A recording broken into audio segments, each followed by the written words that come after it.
Hi, my name is Jason Houtsma, guitar instructor for worshipartistry.com. In this video, we're going to be taking a look at the Exotic Effects SP Compressor.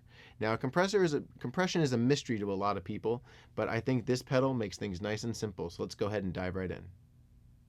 First thing you'll notice, this guy's tiny. There's my finger, and there is the compressor. Very small, very compact, nice for those of you with a board that has more than a pedal on it. Controls are really simple, and that's what I love about this. You have your foot switch, obviously. This is your volume, which handles the volume of what's going into your amp. You have your blend knob, which actually, if you put it all the way this way, your signal is completely dry, which allows your volume knob to act like a boost. So, for example, right here, I've got my blend all the way off, and I can take my volume and crank it up.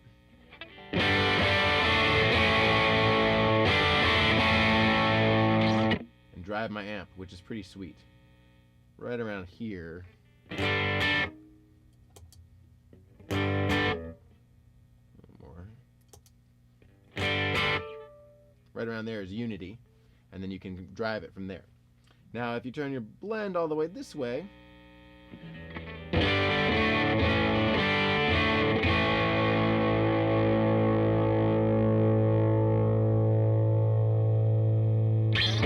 it's all compressed signal. I like to leave it somewhere in the middle, so either here or over here.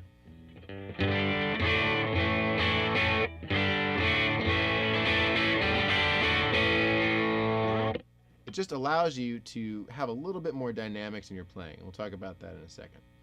We also have a high, medium, and low switch. This tiny little switch right here, and this is what controls basically the ratio or how much dynamic is in your playing. So if you've got it set on high, like so, your range of volume will only be about that much. It's going to be very tight. So if I'm playing quietly, let's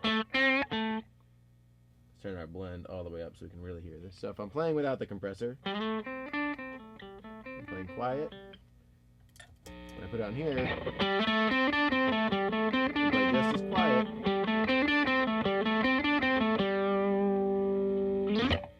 It's going to make it just about the same volume as if I was playing really hard. So you can't really even tell the difference. You put it on low, and then you've got a little bit more dynamic range. So if I play quietly, once again, this is without the compressor. I'll play really quiet like that.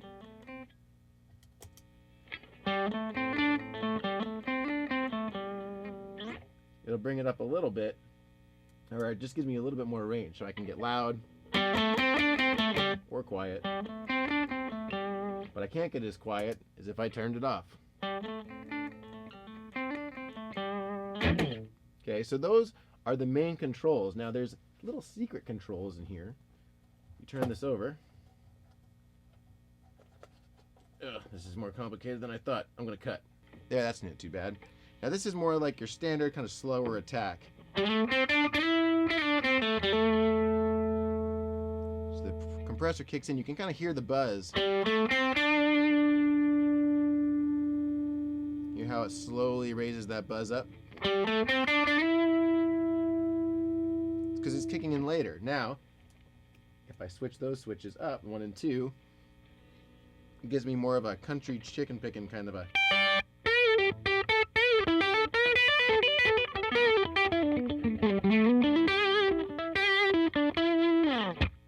The compressor kicks in right away.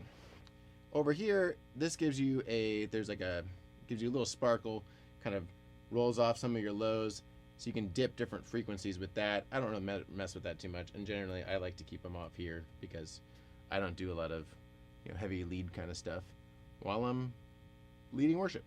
So those are the controls. Let's see how we can really use this thing. Now, as I mentioned earlier, the coolest thing about this is this blend knob, and really just the overall simplicity of the controls. I like my playing to have some dynamics to it, so I usually stay either in mid or low range. But what it allows you to do when you're in mid, it's great for lead work. So here it is without.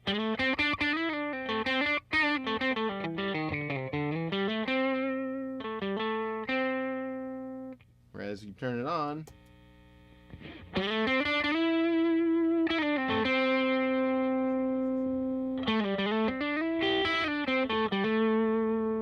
turn it on, it gives you more sustain. Turn that off. See how much quicker that dies?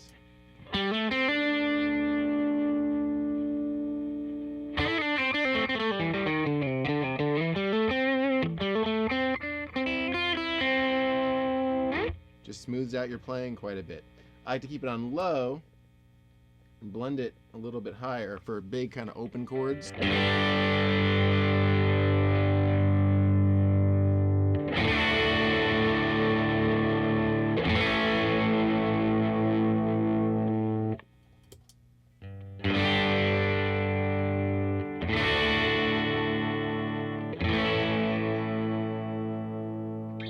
Just adds a little bit more meat to it, a little more body, kind of helps it sparkle a little more. I generally stay away from high.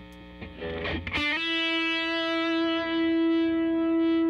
mean, it's great for long sustain, but I like more dynamic. The other place I really like to use it is in the mid-range, and I like to do that when I'm kind of working on like kind of those more like percussive kind of, when you're gonna have a lot of variation in these kind of notes.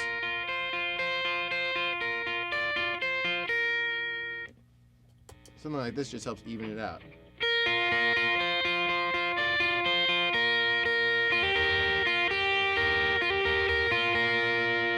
Or if you're trying to do kind of more of those driving chords.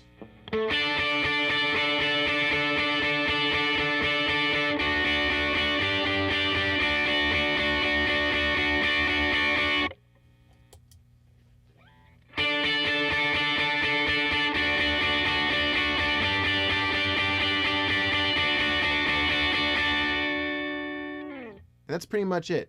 I've stayed away from compression for a long time because mainly there's so many ways that you can make it sound bad. And, the SP compressor is a really nice combination of giving me enough variable control that I can really get a tone that I want without giving me so much control that I can make a complete mess of things. That blend knob is awesome. And I think you can pretty much get any tone you really want out of this. And for the price point, at 130 something bucks, it is, I don't know, I don't think you can beat it. It's an awesome pedal. I highly recommend it. I'm giving you a link down below to purchase it if you'd like. For you worship guitarists, it's a good fit.